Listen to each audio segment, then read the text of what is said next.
আমরা যারা আমাদের বয়সী যারা আছেন এখানে বা আরো যারা সিনিয়র মুরব্বীরা আছেন এখানে ৪৫, ৫০ বা আরো উপরে, আমাদের অনেকের বাবা মা ৩ বেলা ভালো করে খাবার দেওয়া আমাদেরকে তাদের জন্য কষ্টকর ছিল। কিন্তু এরপরেও আমরা বাবা মার প্রতি এতটা অনুগত, বাবা মাকে আমরা অনেক ফিল করি, অনেক মিস করি, বেঁচে থাকলেও ফিল করি, আর মরে গেলে আরো বেশি মিস করি, ফিল করি। কিন্তু এখনকার যে আমাদের সন্তানরা, এই সন্তানরা আমাদের বাবা মা আমাদের জন্য যতটা করতে পেরেছেন, এদের জন্য আমরা এর ৩ গুণ করার পরও তারা আমাদের বাবা মার প্রতি আমরা যতটা অনুগত, আজকালের সন্তানরা আমাদের প্রতি ততটা অনুগত না। কারণটা কি ভাইরা আমার? সবই তো দিয়েছি, সবই দিয়েছি। আমার বাবা মা যা দিতে পেরেছে আমি তার চেয়ে বেশি দিয়েছি।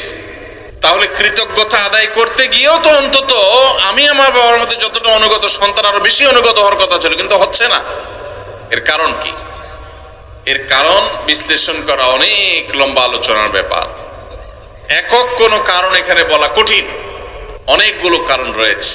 এর ভিতরে একটা কারণ হলো আমাদের এই সমাজ ব্যবস্থা, এটা পশ্চিমা সংস্কৃতি দ্বারায় এত বেশি প্রভাবিত হয়ে গেছে যে আমাদের সন্তানরা এখন তারা এদেশীয় সংস্কৃতি, এদেশের মানুষের কৃষ্টি, কালচার, সভ্যতা, এদেশের মানুষের তাহজিব, তামাদ্দুন এবং অ্যাজ এ মুসলিম ইসলামের যে কৃষ্টি কালচার, সেই জায়গা থেকে অনেক দূরে সরে গেছে। আমাদের তরুণদের একটা বড় অংশ তারা বিপদগামিতার দিকে চলে গেছে।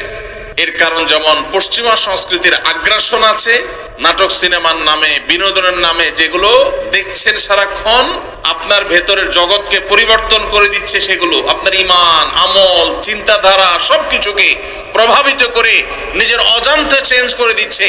আপনি মুসলমান থাকছেন নামে আর খোলসে, ভেতর থেকে আপনাকে পরিবর্তন করছে, আপনি টেরও পাচ্ছেন না।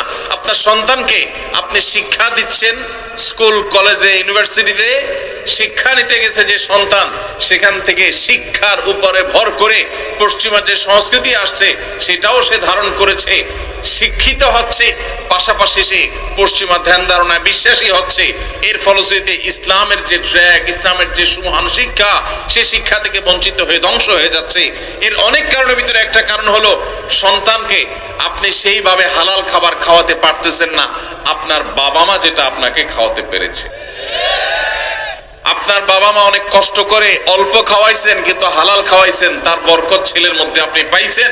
আপনি আপনার ছেলে মেয়েকে যা খাওয়াচ্ছেন বুকে হাত দিয়ে বলতে পারবেন না যে টন টন করে বাজবে, এতটা হালাল এবং পিওর যেটা আপনার বাবার সম্পদের মধ্যে ছিল, সেটা যদি আপনার সন্তানের মধ্যে আপনি করতে পারেন, ইনশাআল্লাহ এই যুগে আপনার সন্তান সবচেয়ে সভ্য, ভদ্র এবং মাথা নিচু করে বিনম্রতার সাথে আপনাকে শ্রদ্ধা নিবেদন করবে। এই জন্য সন্তান খাইলো কি খাইলো না এটার জন্য যতটা মরিয়া মায়েরা, এর চেয়ে বেশি মরিয়া হবেন সন্তানের পেটে হালাল ঢুকছে নাকি হারাম ঢুকছে বিষয়টা নিয়ে। আল্লাহ আমাদেরকে সেই তৌফিক দান করুন। ভাইরা আমার, তাহলে আমরা শাবানের নফল রোজার কথা বলছিলাম। এই নফল রোজাগুলো আমরা বেশি বেশি করে নিজেরা রাখবো, অন্যদেরকে রাখতে উৎসাহিত করব, অন্যদের মধ্যে প্রচার করব, জানাজানি করব। আগামী বছর আমাদের কাছে বলার দরকার নাই আমি হয়তো মাহফিল আগামী বছর আসবো না, বাঁচবো না, হয়তো মাহফিল আদৌ হইল না, কিন্তু আল্লাহর কাছে যেন এটা বলার মতো থাকে, মাহফিল থেকে যাওয়ার সময় নিয়ত করে যাবো ইনশাআল্লাহ আমলটা করব। ঠিক আছে না ইনশাআল্লাহ? আল্লাহ আমাদের সবাইকে আমলের তৌফিক দান করুন। তো এই যে মা বাবার সন্তানের কথাটা যেখান থেকে আসলো, সেটা হলো আমরা শাবান মাসে বেশি বেশি রোজা রাখলে লাভ কি আমাদের না আল্লাহর?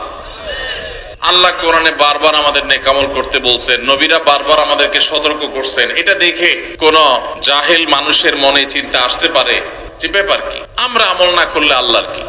ভাইরা আমার, এটা হলো শিশু সুলভ চিন্তা।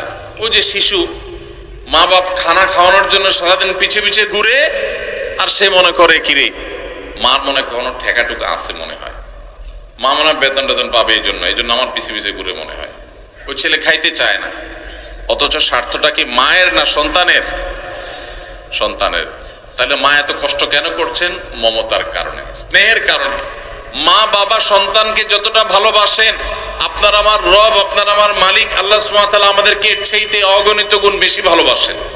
এত বেশি ভালোবাসেন যে বান্দা জাহান্নামে যাক আল্লাহ চান না। এই যে বিভিন্ন আমল আমাদেরকে আল্লাহ দিয়েছেন, এই আমলগুলো দিয়েছেন আমরা যেন জান্নাতে যাওয়ার পথ সহজ হয়, আমাদের সুগম হয়। সেজন্য এই জন্য ভাই সমস্ত সুন্নাহগুলো, নবীজির আমলগুলো সব শিখে শিখে জেনে জেনে আমল করবো তো ইনশাআল্লাহ। শাবান মাসে নফল রোজা রাখবো তো ইনশাআল্লাহ। অন্তত 2টা রোজা হলে ওরা যারা রাখবেন, নিয়ত করছেন, একটু হাত তোলেন। আল্লাহ আমার ভাইদের সবাইকে আপনি আমল করার তৌফিক দান করেন। মালিক আমাদের সবাইকে আপনি আমলের তৌফিক দান করেন, আমাদের সবাইকে জান্নাতে যাওয়ার তৌফিক দান করেন। মাশাআল্লাহ, মাশাআল্লাহ।